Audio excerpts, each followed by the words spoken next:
cell culture na alam natin ngayon. Dito nangyari yung mga importanteng imbensyon sa paggawa ng tela, yung steam engine, tsaka yung mga makina na ginagamit sa pagsasaka or sa farming. At dahil sa mga imbensyon na yan, unti-unting nagsulputan yung mga factories. At pag may factory, ibig sabihin, mass production. So maramihan ang gawa. Dapat din mas mabilis, mas marami para mas mura maibenta.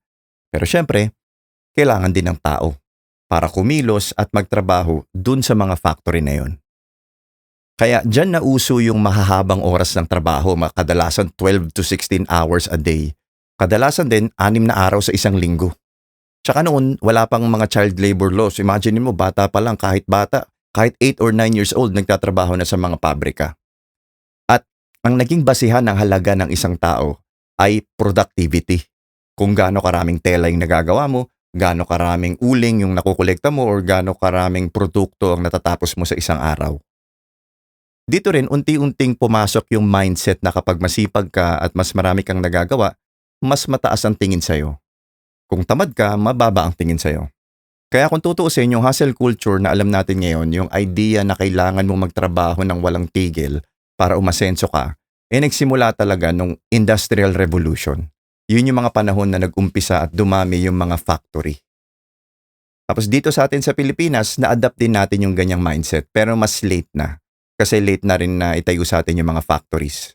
Nag-umpisa sa factory ng sigarilyo ng panahon ng Kastila, tapos nung panahon ng Amerikano, doon nag-umpisa pumasok yung mga manufacturing plants, yung mga textile mills, yung factory ng delata, factory ng kahoy at simento, at kung ano-ano pa. Alam nyo, may chismis ulit ako. Actually, hindi chismis to. Totoong debate to.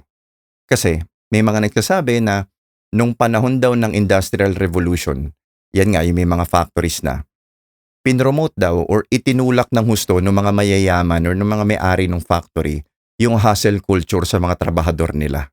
Yung idea na ang sipag at pagtitiis ay konektado sa moralidad mo bilang tao. At basbas sa'yo ng Diyos.